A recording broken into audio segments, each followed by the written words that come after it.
when my wife and her sister pushed me into a decorative fountain at her mother's anniversary gala. 200 wealthy guests laughed. They thought I was just an embarrassing, low-class repairman who didn't belong in their world. But as I quietly wiped the water from my face, I adjusted the heavy tungsten ring on my finger. They had no idea that the man they just humiliated held the power to destroy their entire empire overnight.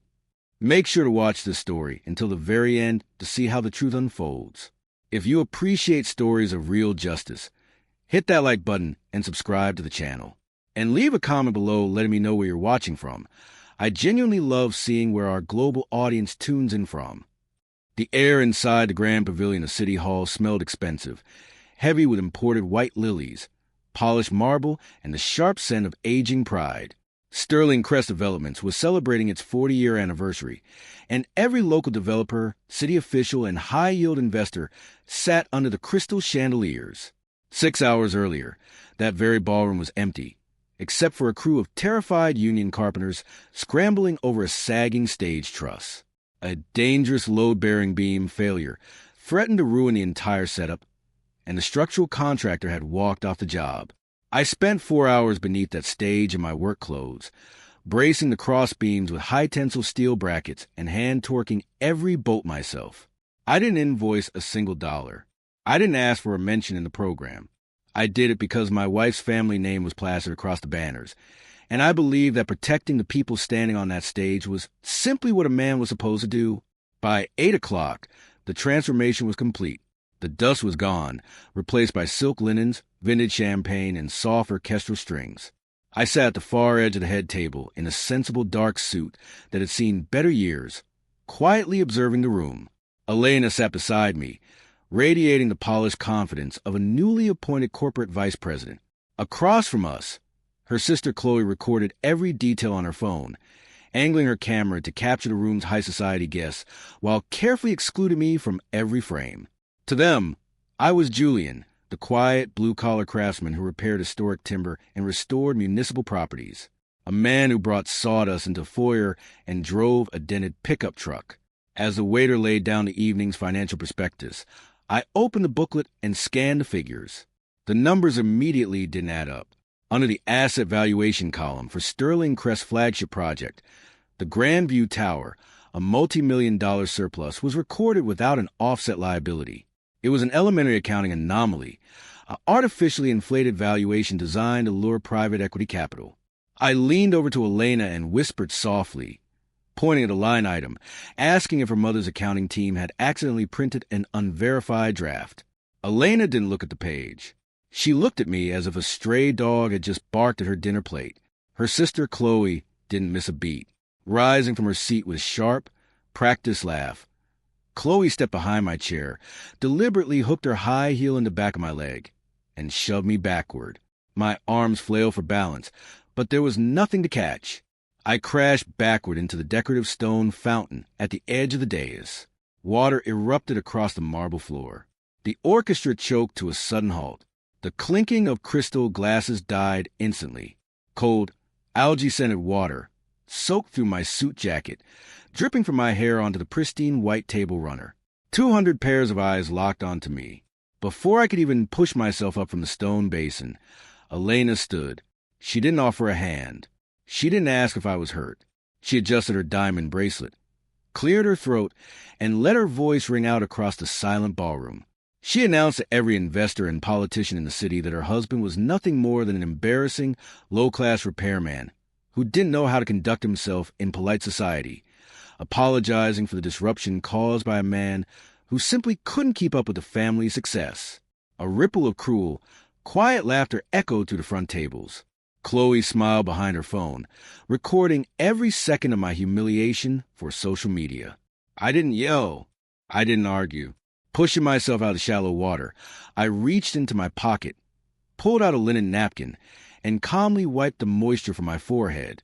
Then, with steady hands, I dried the heavy tungsten signet ring on my right ring finger. Engraved into its dark surface was a raised shield bearing a crest. The internal seal of Vance Sovereign Holdings, a private real estate equity firm that held the primary debt on 30% of the commercial buildings in this city. Not a single person in that room recognized what that symbol meant, or realize that the man standing drenched before them held the power to dissolve Sterling Crest with a single signature. I set the damp napkin neatly on the table, turned my back on the laughing crowd, and walked out into the cool night air without looking back. As I reached my truck in the parking lot, my phone vibrated in my pocket. I pulled out the device to find an urgent automated security alert from my family's private legal trust. A $15 million commercial mortgage guarantee had just been executed and registered against my family's private timberland estate. The document bore my full legal name, certified less than 2 hours ago, and the primary beneficiary listed on the filing was Sterling Crest Developments. I sat at the dark mahogany kitchen table, listening to hum of the refrigerator while the rain tapped steadily against the window pane. It was nearly 2 a.m. when the headlights of a luxury SUV swept across the ceiling. The front door clicked open, and the sharp rhythm of Elena's heels echoed across the hardwood floor. She walked into the kitchen, tossing her leather handbag onto the counter without looking at me. Her coat still held the faint perfume of high-end catering and expensive wine. She didn't offer an apology. She didn't ask why I was still up. Instead, she poured herself a glass of water, turned around, and looked down at me with cold, dismissive eyes. She told me plainly that if I ever wanted to be treated with respect in her world, I needed to start bringing real value to her family instead of dragging down her social standing with my blue-collar mentality. She said what happened at the fountain was a direct consequence of my own insecurity, that a man who spent his life covered in sawdust had no right to question people who were actually building an empire. I didn't raise my voice. I didn't remind her who had spent 4 hours under her mother's stage that very afternoon, making sure the roof didn't collapse on her guests. I simply listened to the absolute certainty in her voice. She genuinely believed she was standing on moral high ground. She went upstairs to bed, satisfied that she had put her unaspiring husband back in his place. Once the house grew quiet, I opened my laptop and logged directly into the secure portal of the county registrar's digital archive. The $15 million filing alert I had received in the parking lot wasn't a system glitch. It was a masterclass in premeditated corporate forgery. As I pulled up the underlying PDF documents, the full architecture of the fraud began to reveal itself. 3 years ago, during our first year of marriage, Elena had offered to organize our household tax files, placing my personal records into a shared filing box. I had trusted her, but looking at the digital audit trail now, those records had been systematically weaponized. Using my social security number, my full legal name, and an outdated residential address from my early preservation work, Elena and her mother had quietly incorporated a dummy shell entity called Vance Crest Holdings. To any casual auditor, the name sounded like a standard subsidiary of Sterling Crest Developments. But legally, every single liability was tied directly to my personal credit profile. Through this shell company, Victoria and Elena had secured a massive revolving credit line against my family's private timberland estate, property held in a quiet ancestral trust that they assumed was just worthless rural acreage I'd inherited from a forgotten relative. The bank statements linked to the corporate profile told an even darker story. Over the past 6 months, over $4 million had been drawn down from that fraudulent credit line. The funds hadn't gone toward structural materials or site safety. They had been funneled straight into liquidating overdue vendor lawsuits, paying off late payroll debts, and masking Sterling Crest's bleeding balance sheet. Worse still, a wire transfer of $45,000 had been executed just 3 weeks prior to secure a 2-year lease on a luxury German sports car for Carter Rhodes, the hotshot investment strategist brought into polished Sterling Crest's public image. I closed the laptop and rubbed my eyes. This wasn't a desperate, last-minute error made by a family facing a temporary rough patch. This was a calculated, multi-year identity theft. Elena hadn't just stood by while her sister pushed me into a fountain. She had spent years quietly bleeding my financial identity dry, operating on the arrogant assumption that her quiet, carpenter husband was too naive, too uneducated, and too simple to ever look at a public filing. She thought I was powerless.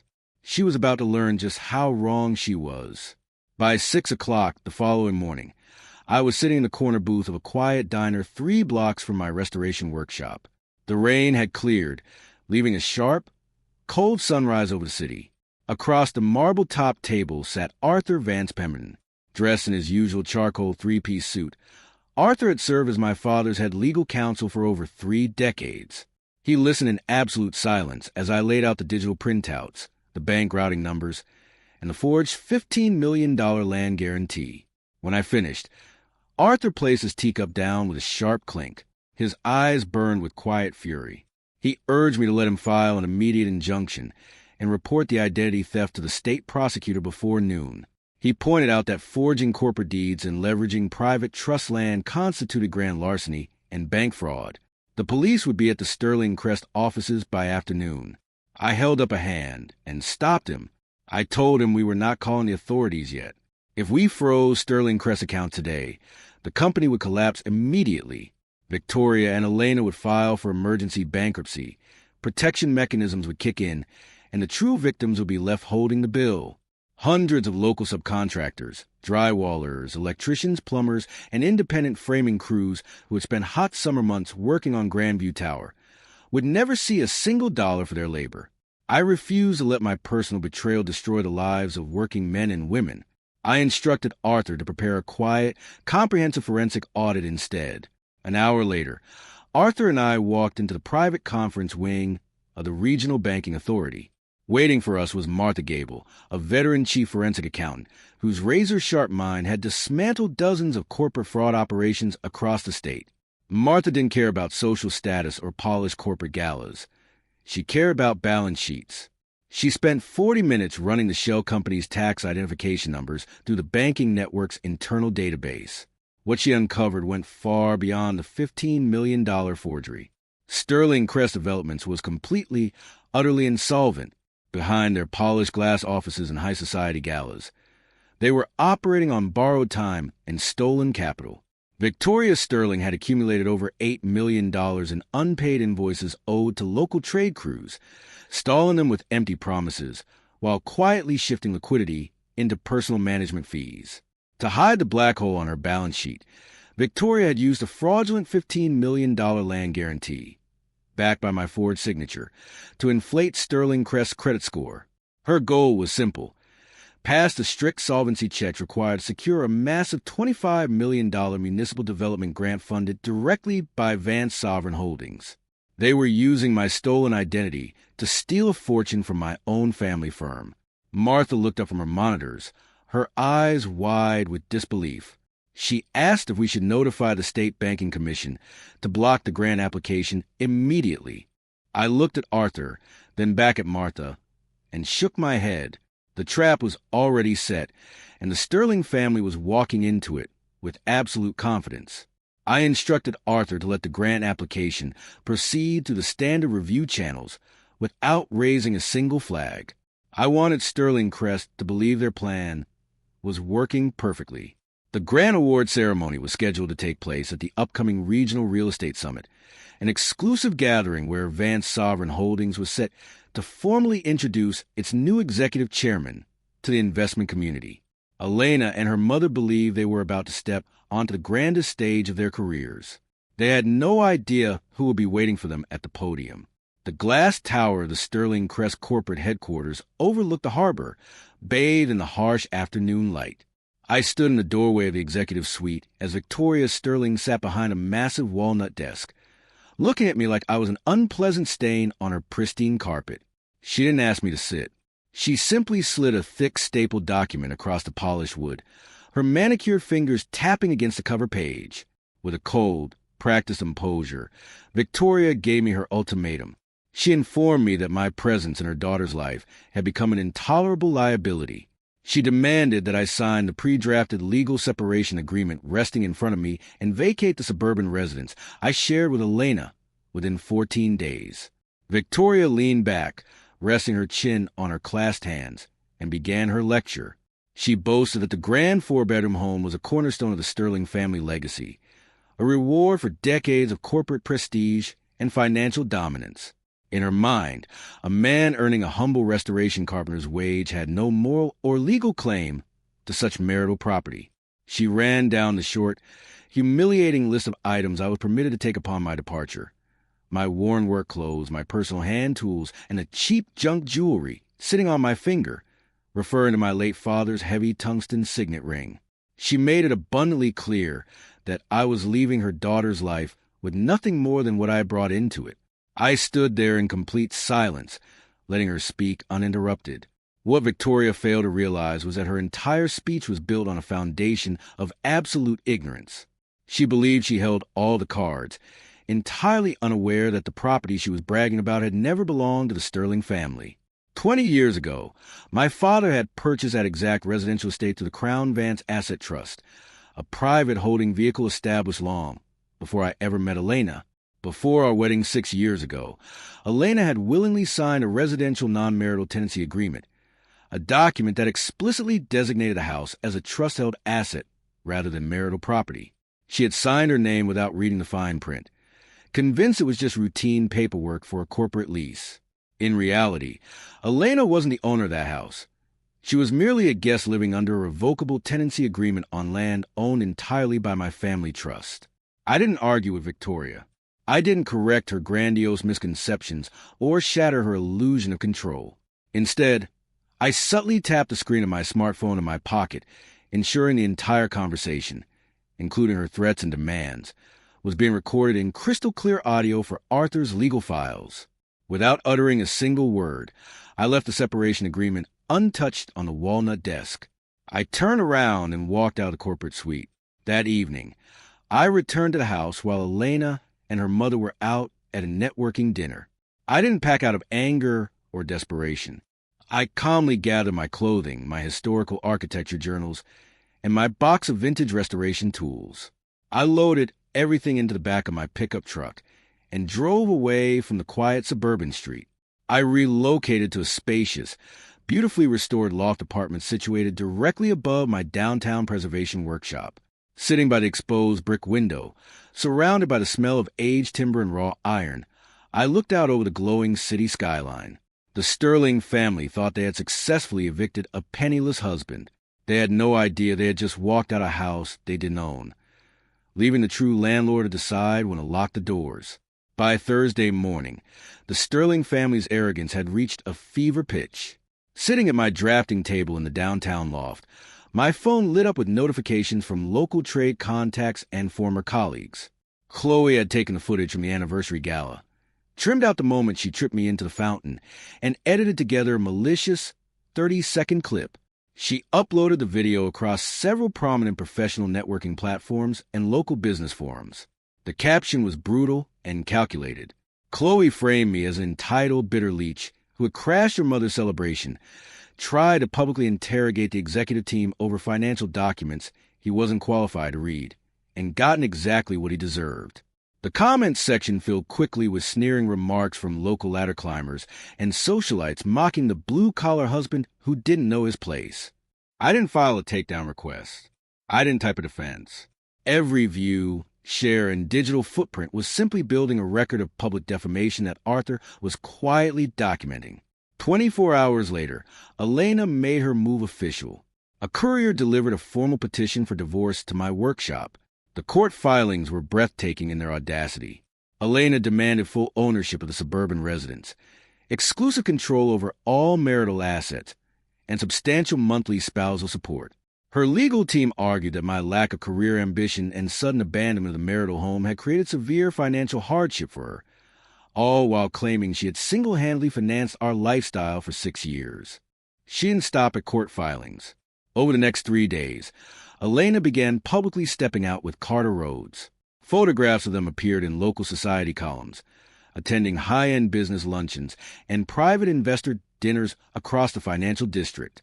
In every interview, Elena praised Carter as a visionary strategic partner who was driving Sterling Crest into its next era of prosperity. She openly claimed that Carter was the architect behind their impending breakthrough, the multi-million-dollar development grant from Vance Sovereign Holdings that would finalize funding for Grandview Tower.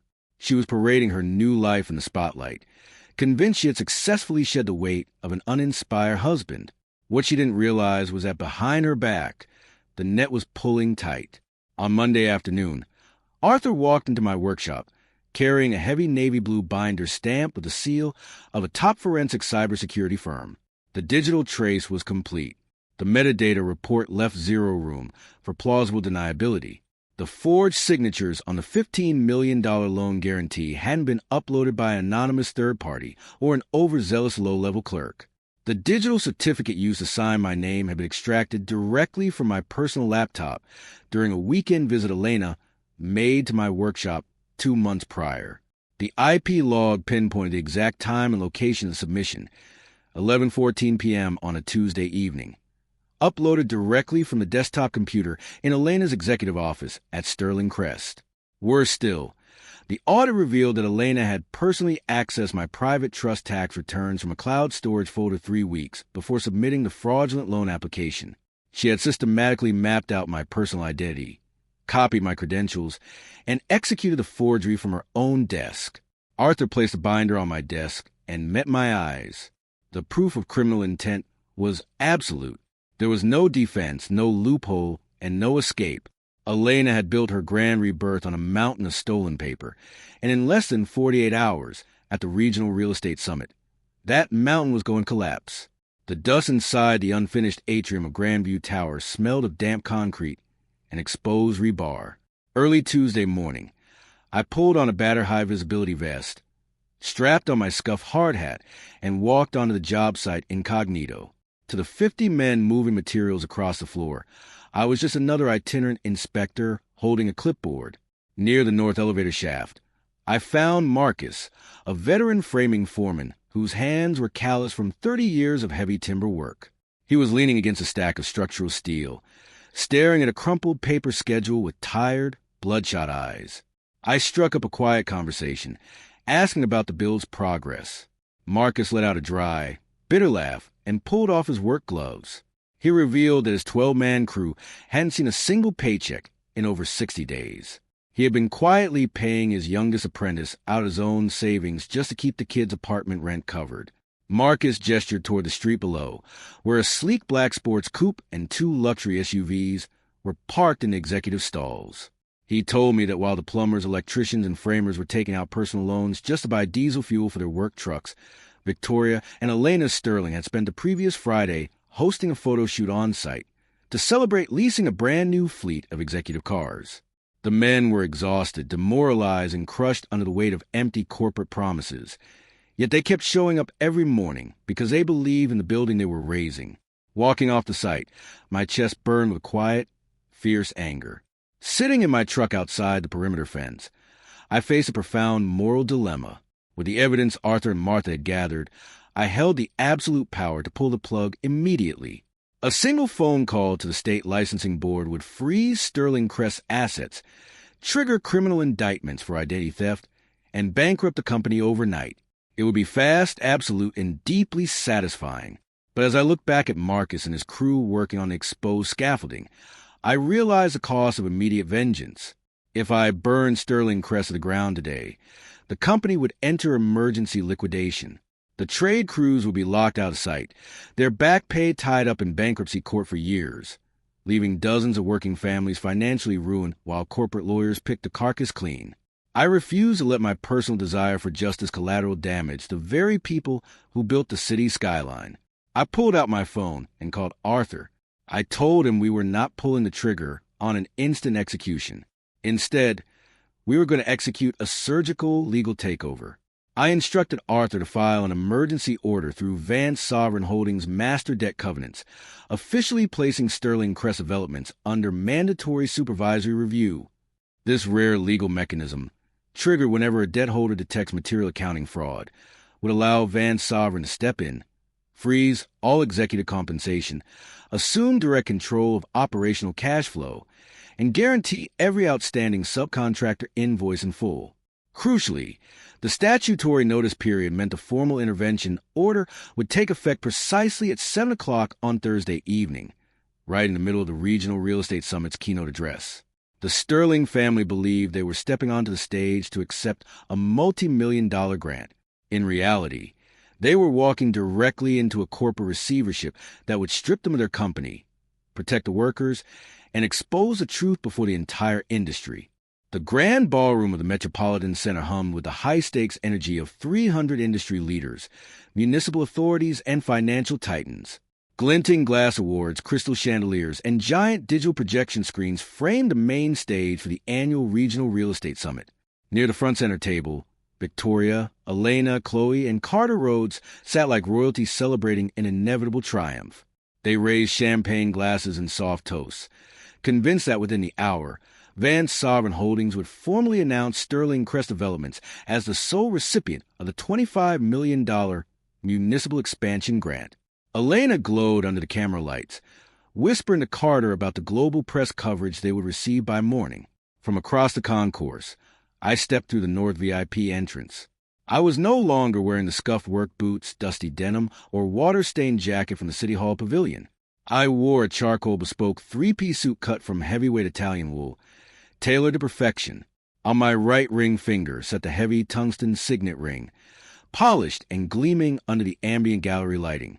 Elena turned, holding her glass midair, and her smile instantly vanished. Her jaw tightened as she spotted me walking past the executive velvet ropes. She set her champagne down with a sharp clink and gestured frantically to Chloe. Chloe immediately stood up, snapped her fingers at two uniformed venue security guards standing near the corridor, and hurried toward me with her phone raised. With a loud, theatrical voice designed to draw the attention of nearby developers, Chloe demanded that security restrain and remove me immediately. She loudly announced that I was a strange blue-collar trespasser who had snuck into a side service door to harass her family and ruin an executive celebration. Elena stepped beside her sister, crossing her arms, her eyes flashing with ice as she warned me that if I didn't turn around right now, she would personally see to it that I spend the night in a precinct cell for trespassing. Before the security guards could take another step toward me, a tall man in a navy suit cut through the crowd. It was Captain Thomas, the head of venue security and a 30-year veteran of corporate detail for the Metropolitan Center. He didn't look at Chloe. He didn't look at Elena. He looked straight at my right hand, taking in the raised seal on the tungsten signet ring.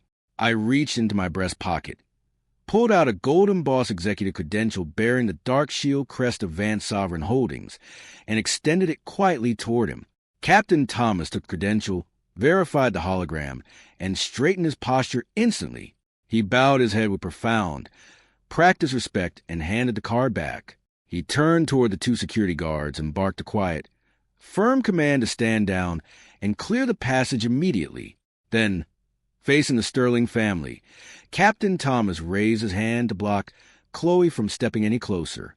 He looked Chloe straight in the eye and informed her in a steady, carrying tone that this gentleman was holding a Tier 1 chairman credential and that any further attempt to impede or harass him would result in her immediate, forcible ejection from the venue. Elena stared in absolute, uncomprehending shock. Her face drained of all color as Captain Thomas turned back to me, held open the gilded double doors to the private VIP holding suite, and formally escorted me past their table. I didn't say a word to Elena. I didn't spare a glance for Chloe or Carter. I simply adjusted my cuffs, stepped through the double doors, and left the Sterling family frozen in silence as the auditorium lights began to dim for the keynote presentation. The chime of a brass gong resonated through the ballroom, signaling the start of the summit's main event. The ambient lights dimmed, and the spotlight focused squarely on the grand stage. Arthur Pemberton stepped up to the podium, his presence commanding immediate silence across the 500 industry leaders, municipal figures, and media representatives in attendance. Behind him, a massive digital backdrop displayed the golden shield seal of Vance Sovereign Holdings. Arthur adjusted his microphone, looking out over the sea of dark suits and evening gowns. His voice carried a crisp, undeniable authority as he announced that after 3 years of operating under interim board stewardship following the passing of the late founder, the firm's transition period was officially complete. He declared that Vance Sovereign Holdings was proud to introduce its controlling heir and newly appointed executive chairman, who would now assume direct oversight of all regional capital development grants and asset trusts. Arthur gestured toward the side wing. "Ladies and gentlemen, please welcome Mr. Julian Vance." I stepped out into the bright white beam of the spotlight and walked steadily toward the center of the stage. The silence that fell over the ballroom was absolute. It wasn't the polite quiet of an audience listening to an introduction. It was a sudden, suffocating vacuum. At the front center table, The reaction was instantaneous. The crystal stem of Elena's champagne glass snapped in her fingers, sending sparkling wine and shattered glass splashing over the silk tablecloth.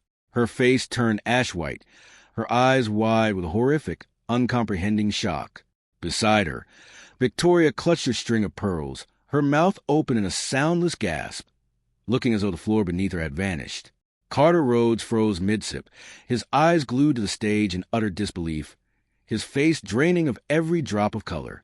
Chloe stared at her phone screen, her hand trembling violently as she tried to reconcile the man standing under the spotlight in a bespoke suit with a husband she had pushed into a fountain 5 days ago. I stood at the podium, looking down at the silent hall. My eyes rested briefly on Elena before sweeping across the entire room. I didn't raise my voice. I didn't strike a triumphalist pose. I spoke with the calm, measured weight of a man who needed no theatrical displays to prove his authority. I addressed the audience on the fundamental nature of real leadership, corporate ethics, and structural integrity. I told them that an empire built on deceptive balance sheets, unpaid debts, and the exploitation of working people was nothing more than a hollow facade waiting to collapse under its own weight. I spoke of the electricians, carpenters, and plumbers who sweat over raw steel and timber, the forgotten hands that actually build the city's future while corporate executives posture in boardrooms. Looking straight toward the Sterling Crest table, I delivered a line that resonated through every corner of the silent hall. True power isn't measured by the titles you wear or the people you step on. It is measured by how you treat those who build a foundation when you think no one is watching. A heavy beat of stillness hung in the air. Then, starting with a table of veteran structural contractors near the back, the room erupted into thunderous, standing applause. Board members, civic leaders, and investors rose to their feet. I shook Arthur's hand, gave a single nod to the room, and stepped off the stage, leaving Elena and her family sitting like statues in the middle of a room that had just completely shifted beneath them. The doors to executive boardroom be clicked shut with a heavy, soundproof thud. The room was sterile and imposing. A long, polished oak table, 8 leather chairs, and 4 thick black leather-bound dossiers positioned precisely in front of the empty seats.